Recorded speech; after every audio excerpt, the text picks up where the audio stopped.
आइए सर।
मंच पे आसीन हमारे साथी सभासद आनंद सोनी जी, सम्मानित सभासद बड़े भाई नारायण वर्मा जी, अयोम वर्मा जी, धर्मेंद्र भाई की पूरी, धर्मेंद्र जसवाल, बेतारी अर्जुन जी, भाई साहब जय अनिल यादव जी, विक्रांत जी, आदर्श मिश्रा जी, उपस्थित समस्त कर्मचारीगण, पत्रकार साथी, हम सब आज बापू का जन्मदिन मना रहे हैं और लाल बहादुर शास्त्री का। शत्रुघ्न जी ने उनके बारे में सविस्तार आपको बताया, वो किस प्रतिभा के धनी थे और सब कुछ एक हमारे यहाँ से एक परंपरा चल रही है कि लोग इसमें नौकरी के विदेश जा रहे हैं। पहले सिख समाज के लोग जाते थे, फिर उसके बाद मुस्लिम समाज के लोग जाने लगे, अब सब समाज के लोग लखनऊ से दिल्ली और दिल्ली से सीधे विदेश। एक परंपरा सी बन गई। देश गुलाम था और गांधी जी बारिस्टर थे, बाहर विदेश थे।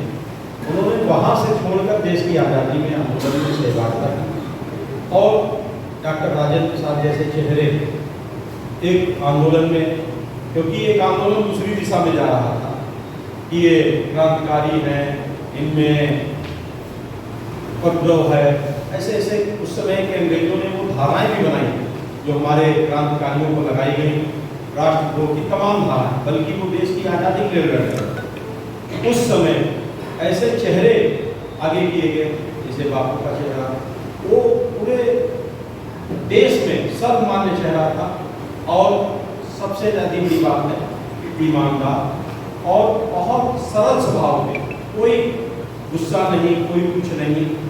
और लाल बहादुर शास्त्री का क्या कहना, वो तो साधारण परिवार से, उनके बारे में हम लोगों ने बचपन में पुस्तकों में पढ़ा, अब पुस्तकों में चलता है कि नहीं चलता।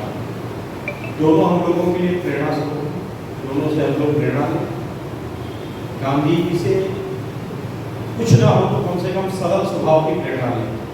हमारा स्वयं का नहीं हो पा रहा, दूसरे क्या कहूँ, फिर भी प्रयास करता हूँ, क्योंकि जो काम मतलब अच्छा होना चाहिए, वो काम समय से अच्छा ना होने पर कहीं न कहीं इंसान थोड़ा गुस्सा स्वाभाविक, मगर कभी बापू में गुस्सा नहीं है।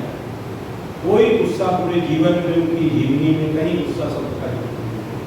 और प्यार शत्रुघ्न जी होता है कि एक गरीब को देखा उन्होंने और देखा कि कपड़े नहीं होगा, हम लोग आधा कपड़ा पहनेंगे, आधा कपड़ा कम पहनेंगे, भोजन का दिक्कत हुई तो हम लोग एक टाइम भोजन करेंगे, हफ्ता में एक व्रत रहेंगे। मतलब ऐसी ऐसी योजनाएं चलाई जिससे जन कल्याण, और व्रत रहने से हम लोग कम खाएंगे मगर उससे अनाज की बचत होगी और शरीर स्वस्थ रहेगा। ऐसी तमाम वैज्ञानिक भी पद्धति है, आर्थिक भी पद्धति है, सामाजिक भी, तीनों लाभ उन व्रतों से होते हैं। इस प्रकार की कई चीज़ें बापू ने और शास्त्री जी ने, शास्त्री जी का जीवन तो एक बहुत विराट जीवन है।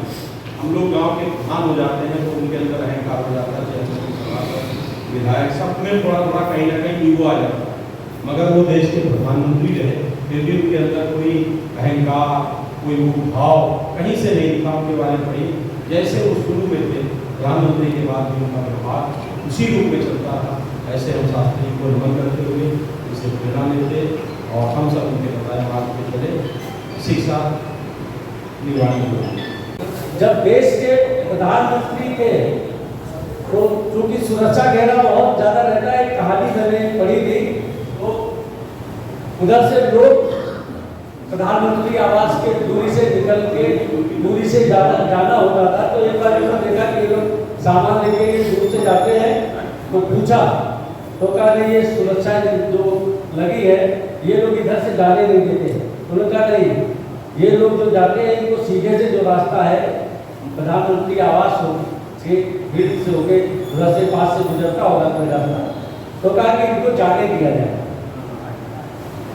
बहुत छोटे से व्यक्ति थे, तो छोटी छोटी बातों को लेकर उनकी जो पीड़ाएं थी, जो अनुभव थे, उन्होंने अपने जीवन के, जैसे नारायण दादा ने बताया कि जब देश में अन्न का संकट था तो उन्होंने एक टाइम भोजन और सप्ताह में एक बार उपवास रहने का निवेदन किया, जिसको सभी लोगों ने माना। महात्मा गांधी उस समय जब लोग 5वीं की परीक्षा जो लोग पास कर लेते थे, उनको गांव क्षेत्र में बहुत पढ़ा लिखा व्यक्ति माना जाता था। उस समय उन्होंने बारिस्टर की परीक्षा पास की। तो जब बारिस्टर की परीक्षा पास की तो इकलौते रहे होंगे देश में, बात समझिए कितना पैसा कमा सकते थे, लेकिन देश की आजादी में आए।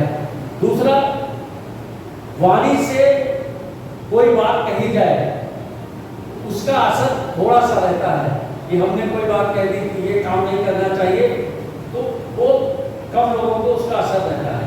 महात्मा गांधी ने स्वदेशी के लिए कहा, तो स्वदेशी कहा, लेकिन कपड़े हम विदेशी पहने, क्योंकि उस समय भारत में कुछ बनता उनका ज्यादा था नहीं, तो भले हम विदेशी पहने, लोगों को स्वदेशी अपनी वस्तु इस्तेमाल में। अभी एक कार्यक्रम यहाँ हुआ भी था, आत्मनिर्भर भारत, तो ऐसा उन्होंने स्वयं के कपड़े काट के और कम कपड़ों का उपयोग किया। उन्होंने कहा कि धोती पहनो, कुर्ता पहनो, गमछा डालो, यदि ढेर सारा कपड़ा लगेगा तो उन्होंने एक ही धोती को आधा पहना, आधा ऊपर से डाल दिया। या ये कहे कि उन्होंने आधे ही कपड़े पहने, सिर्फ इसलिए कि जब देश हमारा गुलाम है और हम अपने पैसों से, यानी जो बाहर का विदेश इंग्लैंड से ज़्यादातर कपड़ा आता था, उसको खरीद के ही लोग पहनते थे। उनका कि हमारा पैसा जा रहा है, तो हम ये शिक्षा देने के लिए कि जो कपड़े पहनते हैं वो कम से कम कपड़ों में काम कैसे चलाया जा सकता। जीवन भर उन्होंने, यानी आज़ादी के लड़ाई में जब से उन्होंने आए तो उन्होंने आधे कपड़े पहने। समय का इतना उनका था कि एक बार एक सज्जन कोई मुझसे, उनकी आत्मकथा में मैंने पढ़ा था, समय दिया होगा कि गांधी से मिलने का, तो उन्होंने जो समय दिया 10 मिनट का समय उनको दिया। जब मिलने पहुंचे तो 5 मिनट का उनका विलंब हो गया। तो जब मिलने के लिए गांधी जी के सामने बैठे तो गांधी जी ने कहा कि 10 मिनट का समय मैंने दिया, 5 मिनट आप कहते कि आप अपनी बात कहते, 5 मिनट मैं आपका जवाब देता, आपने अपना समय खो दिया है, अब मैं सिर्फ अपनी बात कहूँगा। और उनसे राष्ट्र के काम में उससे आंदोलन चल रहा था, तो उन्होंने अपनी बात कही कि आप भी ऐसी सहभागिता करें। और गांधी जी इतनी प्रतिभा के धनी थे कि बताते हैं कि दोनों हाथों से लिख सकते थे, दो अलग अलग विषय, दोनों हाथों से लिख सकते थे। दूसरा, गांधी जी के जीवन में घटना है कि उन्होंने सत्यवादी हरिश्चंद्र की नाटक को देखा और उसका उनके मन में बड़ा गहरा प्रभाव पड़ा कि हम भी जीवन में सत्य बोलेंगे। बहुत सारे कठिनाइयाँ आई हैं, लोग आरोप प्रत्यारोप कुछ भी आज के लगाते हैं, जो खुद घर पे सब्जी ले जाते होंगे तो कुछ सुनना पड़ता होगा, वो लोग भी गांधी जी के आरोप लगाते हैं। लेकिन वह गांधी जी जो सत्य के मार्ग पर चले, पढ़े लिखे होने के बावजूद आम जनमानस के लिए लड़ते हुए, देश आजादी के बाद में यानी उनका देहांत भी हो गया, तो ऐसे पूरे जीवन में चाहते वो सुख में बिता सकते थे, अपने कष्टों में जीवन को बिताया। ये दोनों महापुरुष की जयंतियां हमको ये शिक्षा देती हैं कि पहला, मेरे पास पद पढ़ाई है उसका घमंड नहीं करना चाहिए, और जो है वो राष्ट्र के लिए लगाना